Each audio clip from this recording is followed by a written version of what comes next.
Thank you, thank you, thank you.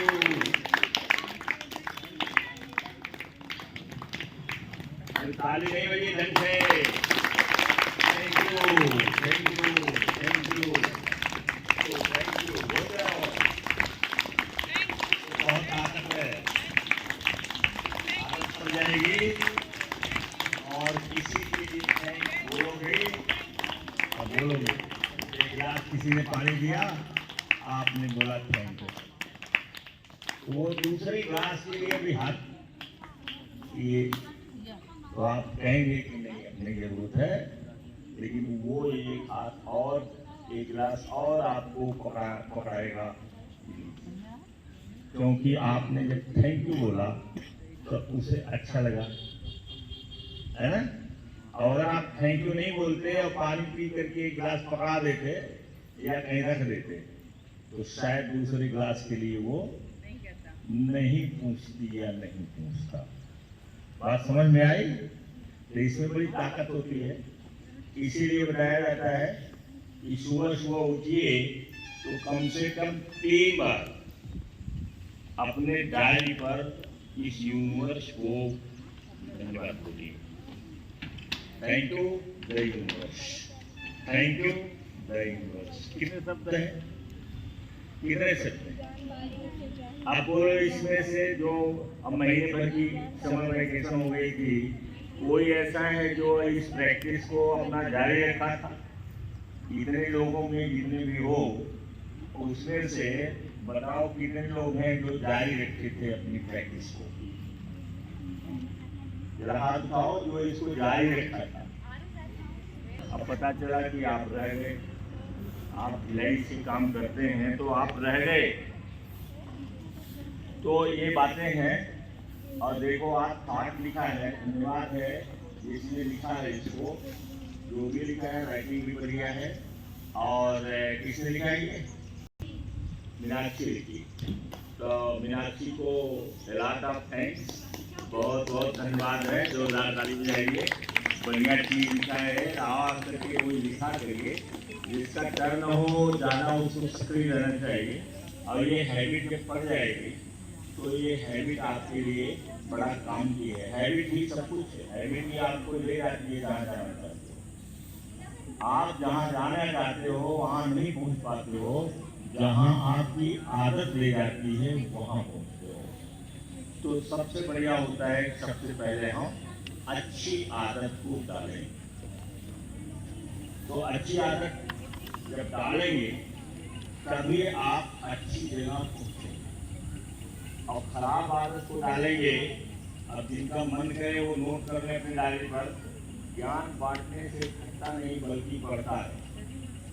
दुनिया में एक ज्ञान ही ऐसा है कि जो देने से बढ़ता है और घटता नहीं, ज्ञान। तो जितना ज्यादा इसको सीमित रखोगे, किसी को नहीं बताओगे, तो जो पढ़े रहोगे वो भी धीरे धीरे भूल जाएगा। तो इसलिए ज्ञान को बांटना बहुत जरूरी है। तुम लोग बात कर रहे हैं, पढ़ा सुनाई पड़ा, बोलो वर्णो बोलो, सुनाई पड़ा मैंने क्या कहा है? तो वो 1044 कितना थी? आवाज जो लेक्चरर बनता है उसकी वेतन जो लगभग 1 लाख रहती है। तो इसका मतलब है कि महंगाई इतनी बढ़ गई कि वेतन भी उसी के साथ बढ़ गए, है ना। जितना वेतन हम पाते थे उससे ज्यादा तो हम पेंशन पाते है ना, उससे ज्यादा हमें पेंशन मिलती है। लेकिन महंगाई की वजह से कुछ पता उसका ज्यादा चलता, सब कुछ बहुत ज्यादा पता नहीं चलता है। तो महंगाई बहुत बढ़ गई है। और आज अगर आप कमाते हैं 20-25 लाख रुपया, तो एक तो उनसे काम नहीं चलने वाला है, और दूसरे जब आप और बड़े होंगे तो वो वो पैसा उसका सब आंकड़ा बना हुआ है कि इस सन में इतना रुपया जरूरी था, आज की जरूरत है, आज 1 लाख रुपए से ज्यादा की जरूरत है महीने में, 1 लाख। तो 1 लाख रुपया ही अगर खरीदना कमाना है आपको, तो अब जो ये प्राइवेट सेक्टर है, ये छोटा छोटा जैसे स्कूल ही यहाँ 1 लाख रुपया मिलेगा,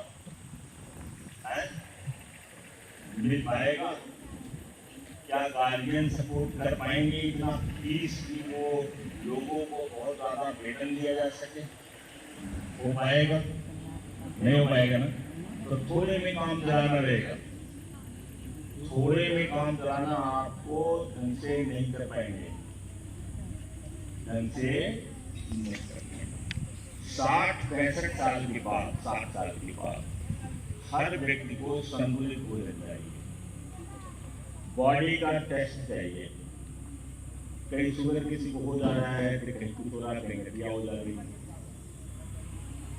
तो अब आप जैसे बड़े होंगे, मतलब 60 साल से ऊपर हो गए, तो रेयर केस में नहीं बता सकते हैं, लेकिन आम तौर से हमको भोजन बहुत संतुलित और अच्छा रखना चाहिए। वेट न बढ़ने पाए, वेट बढ़ जाएगी, आपका शरीर फुलफुल हो जाएगा। जैसे आपको 60 किलो का होना चाहिए तो आप 80 किलो के, रेशियो है कि इतने साल का आदमी है तो उसकी वेट कितनी रहनी चाहिए। अब पता चला कि हमारी जो हमारा वजन है ये ज़्यादा 65-70 के आसपास रहते हैं, लेकिन जब 71-72 हो जाता है तो इसका मतलब बढ़ गया ना, वेट बढ़ गया। तो वेट बढ़ जाएगा तो हमारे लिए रोग उत्पन्न करेगा। तो 60-65 साल का आदमी जब होगा तो उसे जो है भोजन को बहुत संतुलित रखना पड़ेगा और पौष्टिक भोजन लेना पड़ेगा, पौष्टिक भोजन। और बाकी इतना सप्लीमेंट बन गया है कि उसे सप्लीमेंट खाना ही पड़ेगा, नहीं तो 60 साल के बाद बुढ़ा हो जाएगा और काम नहीं कर पाएगा। वो बोलेगा कि मेरे बस का नहीं है, और लड़कों से कहेगा वो नहीं कर पाएगा। 65-70 का होते होते बैठ जाएगा, है। कुछ लोग तो 55-60 से ही छोड़ देते हैं, अपने बच्चों पर छोड़ देते हैं, भाई अब तुम करो तो मेरे बच्चा। तो सप्लीमेंट खाना रहता है, और सप्लीमेंट जो है सस्ता नहीं है, सप्लीमेंट जो होता है महंगा होता है, महंगा है ना, महंगा रहता है। तुम्हारे घर में तो आता होगा, रखा रहता होगा, किसी सप्लीमेंट का नाम बताओ जो खाने के लिए तुम्हारे पिताजी कहते होंगे, बोलो।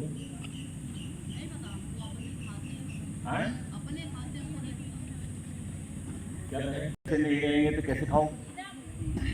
अगर पैसे नहीं रहेंगे तो खा पाओगे? नहीं खा पाओगे ना। कभी कमर का दर्द होगा, कभी गठिया का दर्द होगा। इसीलिए हम मनी पर ज्यादा जोर देते हैं, और इसके बाद ये भी चाहते हैं कैसे कमा सकते हो। कमाने के लिए बताते हैं रास्ता ना, अब नहीं करोगे तो बचपन में तो अच्छा लगेगा, क्योंकि माता पिता रहते हैं, ज्ञान रहते हो, कुछ ज्ञान नहीं रहता है, जो भी खा लिए चल दिए, और वही हमारे लिए रहता है को बढ़िया। तो इस सबका बहुत महत्व है। तो जैसे ये लिखा है कि ज्ञान बांटने से, तो ये बातें हमेशा लोग बताते रहते हैं कि जितना, जैसे पढ़ने वाला अगर दूसरे को पढ़ाने लगे तो ज्ञान ज्यादा हो जाएगा। जैसे आप पढ़ते हैं, 7th में पढ़ते हैं, और 7th वालों को ही पढ़ाना शुरू करते हैं, किसी को या 6 वाले को पढ़ाना शुरू करते हैं, तो आपको पढ़ाने से ज्ञान बढ़ेगा, आपको याद ज्यादा होगा। जब पढ़ाया जाता है, जैसे टीचर है, पढ़ते समय उसको सब नहीं याद रहता है, लेकिन जब वो पढ़ाने लगता है तो उसे सब याद करना पड़ता है, याद हो जाता है, क्योंकि डर लगी रहती है कि क्लास में जाएंगे और वहाँ स्पेलिंग मिस्टेक हो जाएगी, वहाँ गलत हो जाएगा, या मैथ लगा रहे हैं, फिजिक्स लगा रहे हैं, केमिस्ट्री लगा रहे हैं, वहाँ गलती हो गई तो वो गलती होने से फिर लज्जा लगती है ना, बच्चों के सामने लज्जा लगती है ना, गलती हो जाए, किसी के सामने गलती हो जाए तो लज्जा लगती है, तो उस समय हमें ज़्यादा याद रहता है। तो कभी कभी ये आता है दिमाग में कि अगर इतना ध्यान से पढ़ते समय पढ़ लिए होते तो आज पता नहीं कहाँ होता, ये रहता है। और ये जो है, आप ये नहीं आएंगे कि आपको अभी मालूम हो जाएगा, बिना चले कोई आदमी को पता नहीं चलता है कि गड्ढा कहाँ है और कहाँ कंकड़ पत्थर है।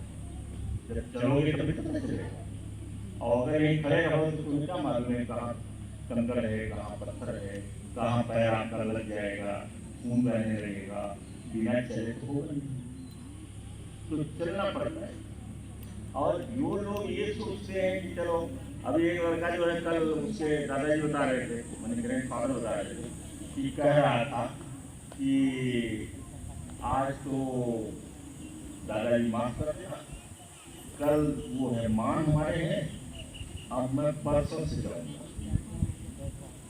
क्या बहकाया उसने, अब घूमता गाँव में क्या कहा उसने, यार दादाजी नहीं गए, आज तो माफी चाहते हैं, कल मान है और अब परसों माने कल आएगा।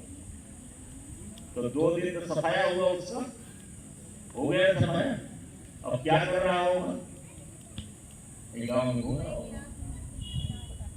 तो ऐसे ही हम अपने समय को किसी बहाने में बर्बाद करते रहते हैं। तो ये है, तो देखो ये आज का विचार रहा। मीनाक्षी को पुनः धन्यवाद देते हैं कि उन्होंने सोचा और यहाँ लिखा, और लिखा होगा तो दिमाग में बैठ गया होगा, तो वो चीज़ उनको। तो आज आपको मोटी चीज, जनरल चीज बताते हैं कि पहली चीज है विद्यार्थी को क्या करना चाहिए। पहली चीज तो है उसे ओबीडियंट होना चाहिए। क्या होना चाहिए? ओबीडियंट। अगर पढ़े लिखे माता पिता हैं तो उनकी बात को 100% मानिए, और अगर जो पढ़े लिखे नहीं है तो कुछ चीज़ों को ऐसे बताएंगे जो पुराने जमाने की है और जो आपको उसमें ले जाकर अंधविश्वास में ले जाएगी, तो वहाँ पर आप उसको अवॉइड कर सकते हो, आप नहीं भी सुन सकते हो। लेकिन अगर पढ़े लिखे माता पिता अनुभवी हैं और उनके पास नॉलेज है, उनके पास ज्ञान है और अच्छी क्वालिफिकेशन वो रखे हैं, तो उनकी बात को आप अवश्य सुनिए। और टीचर जो आपका है, टीचर की बात को भी ये न सोचिए कि हम जो है बच्चों में एक गलतफहमी रहती है कि हम जो जानते हैं वो ज़्यादा जानते हैं, हम जो जानते हैं वो गलतफहमी उनकी रहती है, वो सब में पैदा होता है। जब एक मोची कह सकता है कि ना ना ना गुरु जी आप नहीं जानते हैं, एक बैग वाला कह सकता है कि आपकी जितनी उम्र है उससे ज़्यादा हमारा अनुभव है, तो जाहिर सी बात है उसके अंदर अहंकार है, ईगो है, और वो जो है सीखने वाला नहीं है। सीखने वाला होता है वो जो हमेशा विद्यार्थी बना रहता है, सीखने वाला वो होता है हमेशा स्टूडेंट रहता है, चाहे उसकी उम्र जो 70 साल हो जाए, 80 साल हो जाए, लेकिन वो स्टूडेंट हमेशा बना रहता है, वो हमेशा लर्न करता रहता है, कुछ न कुछ सीखता रहता है। अब कुछ लोग तो अपनी हैबिट बना रखे हैं कि कहीं जाएंगे तो कहेंगे कि यहाँ मैं क्या सीख सकता हूँ, क्या मुझे मिल सकता है, चाहे उनकी उम्र 40 की हो, 45 की हो, 50 की हो। वो बचपन से ही उनको सिखाया जाता है, जहाँ जाते हैं वहाँ सोचते हैं कि हम क्या सीख सकते हैं। जैसे यहाँ स्कूल में आए, और स्कूल में आए तो उन्होंने सोचा कि स्कूल में हम क्या सीख सकते हैं, यहाँ हम क्या सीख सकते हैं, क्या नहीं सीख सकते हैं। तो कुछ न कुछ तो यहाँ भी रहेगा ना सीखने के लिए किसी को। ऐसा तो है नहीं कि आप सीख नहीं सकते हैं। आदमी चोर से सीख लेता है, चोर से आदमी सीख लेता है। जैसे एक सन्यासी की रात हो गई तो एक घर देखा उन्होंने, तो वहाँ जाकर के उन्होंने ऐसे ऐसे खटखटाया दरवाजा, खुला, और खुलने के बाद अंदर गए तो उसने उनके लिए बिस्तर लगाया, खाना खिलाया और कहा कि आप सो जाइए, आराम करिए। तो वो जो है कहीं चला गया। तो जब लौट के आया तो पूछा उन्होंने कि तुम कहाँ गए थे? तो उसने कहा मैं चोरी करने गया था। मतलब वो चोर था, है ना? फिर वो रुक गए। उन्होंने कहा कि मैं तुम्हारे घर में बहुत अच्छा लग रहा है, मैं आराम करना एक आदमी और चाहता हूँ। तो उसने कहा कोई बात नहीं। तो फिर वही हाल हुई, खिलाया पिलाया उनको, सब कुछ किया। फिर उसी टाइम पर लगभग निकल गया। तो निकल गया तो एक हफ्ता रह गए उसके घर में। वो सन्यासी उससे कुछ सीखना चाहते थे, कुछ सीख रहे थे। तो उन्होंने एक चीज सीखा कि चोरी भी अपने समय से वो चोरी के लिए निकल जाता है। रोज रात को 10 बजे वो चोरी के लिए चला जाता है और नियमित रूप से वो काम करता है, पाता हो न पाता हो। तो इन्होंने ये सीखा कि समय की पाबंदी और डिसिप्लिन। वो डिसिप्लिन में जाता है, जा करके आता है, आने के बाद कभी पाता है कभी नहीं भी पाता है। तो उन्होंने सीखा कि ये बहुत बड़ी चीज है। क्या क्या बड़ी चीज है? समय की पाबंदी। तो चोर से उन्होंने क्या सीखा? इस समय का वो पाबंद। तो हमें जो है अपने समय का पाबंद रहना चाहिए और हमें हर जगह कुछ सीखने का मौका मिलता है। तो जब हमारे, जैसे मैंने बताया कि एक स्टूडेंट को पहला काम है कि उसे ओबेडिएंट होना चाहिए।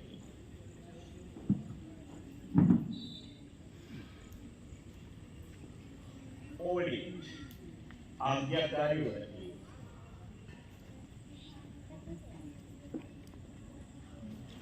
और यहीं से उसका भविष्य निर्माण होता है। जैसे क्लासें, कभी कभी हम कह देते हैं इधर एक गिलास पानी लाओ या जरा बोतल भर लाओ, तो पता चला कि उसमें कहना नहीं पड़ता है, कोई कोई पहले उठ जाता है। कोई कोई उसमें से, जैसे 40-50 लोगों का क्लास है, 40 लोगों, तो उसमें से कोई एक है जो सबसे पहले उठ जाता है कि मैं ला रहा हूं या मैं ला रहा हूं। अब जानते हो क्या, एक छोटी सी बात है, बहुत छोटी बात है, बहुत छोटी बात है, लेकिन उसके अंदर एक गुण विकसित हो रहा है जो आगे उसके लिए बड़ा काम का होगा। वो लीडर बन जाएगा।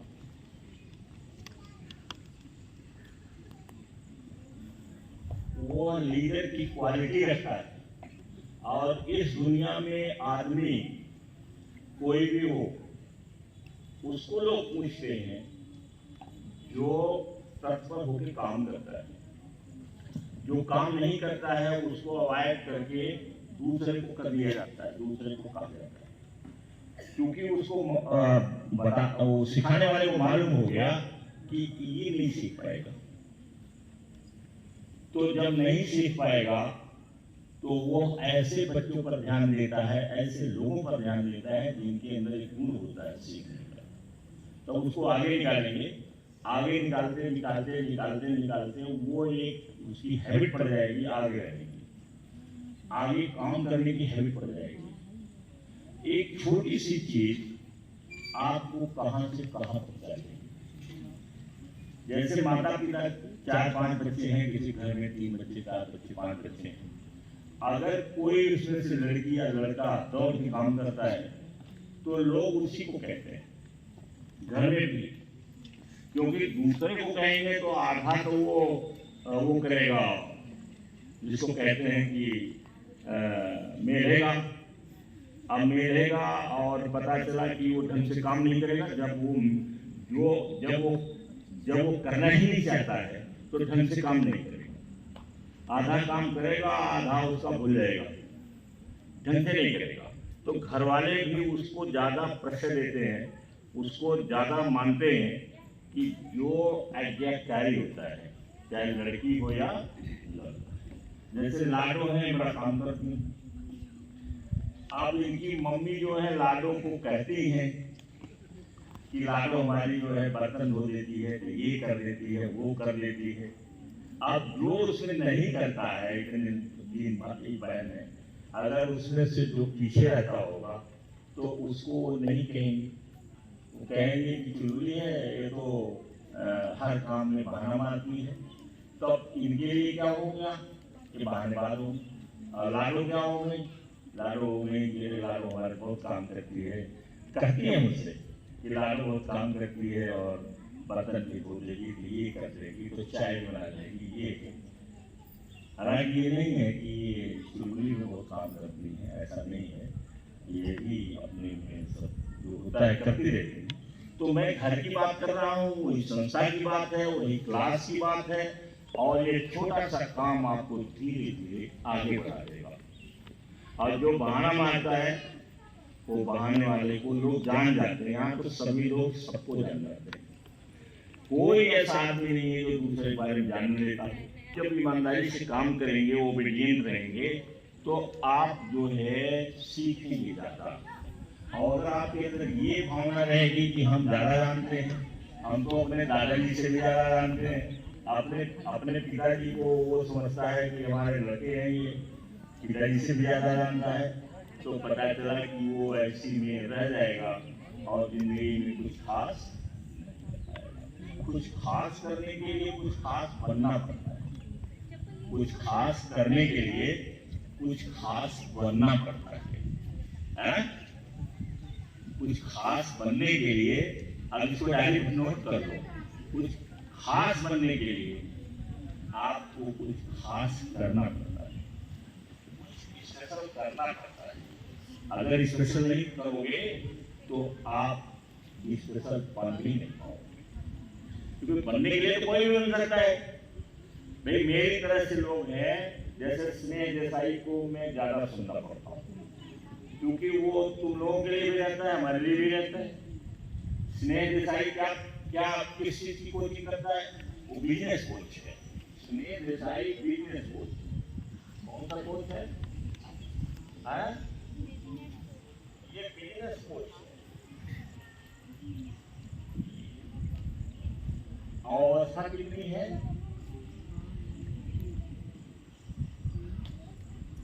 ये अवस्था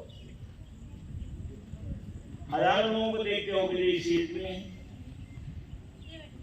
अपने यहाँ भी टीचर देख सकते हो, गांव में देख सकते हो, बाहर भी देख सकते हो।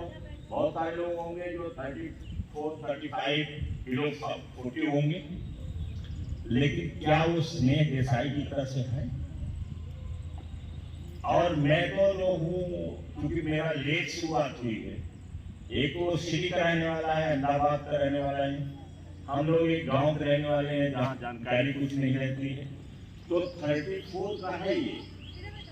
और वो पढ़ाता क्या है, सिखाता क्या है कि लॉ ऑफ अट्रैक्शन।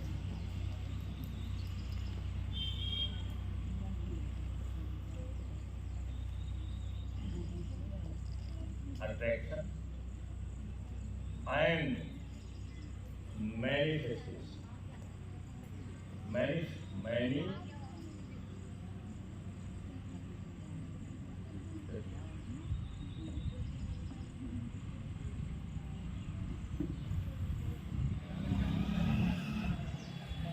ये उसका मुख्य विषय। मैनिफेस्टेशन, लॉ ऑफ अट्रैक्शन मतलब है कैसे आप किसी चीज को अट्रैक्ट करिए और फिर उसके अपने जीवन में आप पॉजिटिव रूप में लाइए। जैसे आप अट्रैक्ट करने के लिए सोचे कि मुझे कार चाहिए, तो कार को आप अट्रैक्ट कीजिए और कार को आप मैनिफेस्ट कैसे करें कि वो आपके घर में आ जाए। मैनिफेस्ट करना माने रिवील करना, भौतिक रूप में लाना। तो वो सोचता है, जैसे आपने लॉ ऑफ अट्रैक्शन जो नियम है, अट्रैक्शन का नियम है, उसके अंदर आपने कार को ड्रीम किया और ड्रीम करने के बाद कैसे आप मैनिफेस्ट करेंगे, ये जो है वो सिखाता है। अब आप क्या हम क्या सिखाते हैं? आपको हम क्या सिखाते हैं? यही चीज सिखाते हैं, सपने देखो और सपने को कैसे पूरा करो, यही तो बताते हैं ना। अब हो सकता है इसको हम बताने लगे तो समझ में नहीं आए, तो मैंने क्या बताया कि सपने देखो और सपने को कैसे पूरा करो, तो ये इसको सिखाता है। और इसका जो बिजनेस है,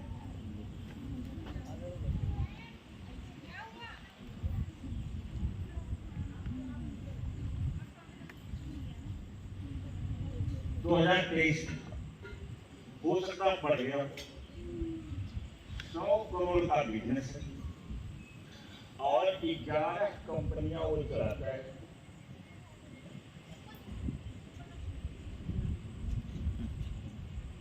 11 कंपनियों का वो मालिक है। 34 साल उसकी उम्र है, बहुत कम है, 34 साल बहुत कम है, लेकिन 34 साल की उम्र में 100 करोड़ का बिजनेस है और 11 उसकी कंपनियां हैं। और अपनी पत्नी को उसने कोच बना दिया, क्या बना दिया? हेल्थ कोच बना दिया है। अपने पत्नी से, पत्नी का नाम क्या है? शिवांगी देसाई। शिवांगी देसाई को लड़कियों को विशेष सुनना चाहिए, क्योंकि स्वास्थ्य के बारे में वो हर विषय पर बताती है। और इस समय भारत की, मुझे लगता है अगर नंबर 1 कोच नहीं होंगी तो भारत की 10 कोच में से 1 होंगी शिवांगी देसाई। बाहर के बहुत सारे कोच हैं जो इंग्लिश में आते हैं, लेकिन ये है कि हमको इंग्लिश में ज़्यादा समझ नहीं आएगा, बाहर ज़्यादा डालनी पड़ेगी, लेकिन वो कोच हैं हेल्थ कोच, और उनकी खुद की जो कमाई है वो 5 से 6 करोड़, कितना? 5 से 6 करोड़ रुपया है कमाई उनकी सारी है।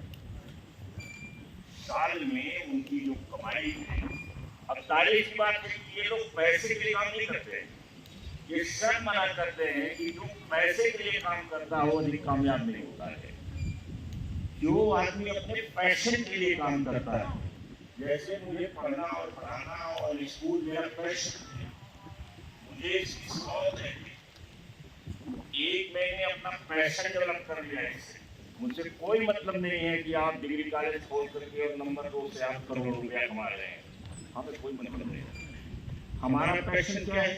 हमारा पैशन है छोटे बच्चों को अच्छा बनाना और अच्छा बना करके उनकी जिंदगी को परिवर्तित करना, ताकि हमारा समाज परिवर्तित हो जाए, ये हमारा पैशन है। तो हम अपने पैशन में खुश रहते हैं, हमें दूसरे से कोई मतलब नहीं है। करोड़ों रुपया क्या करोगे? दुनिया की जमीन खरीदोगे किस काम का? एक दिन तो मर जाओगे। अब पता चला लड़का पैदा हो गया दारूबाज, शराबबाज, सब जो है होंगी। आयु जानते होगे तुम्हारे अलीपुर में विक्रमादित्य यादव क्या नाम था? आज की जो हमारी होती है वो है, और अगर स्टूडेंट ओबेडिएंट है, ओबेडिएंट उसे रहना चाहिए, उसे पालन करना चाहिए, उसे टीका टिप्पणी नहीं करना चाहिए, क्योंकि आपसे ज्यादा अनुभव आपकी टीचर के पास है। तो ओबेडिएंट होना चाहिए इसको, और डिसिप्लिन होना चाहिए।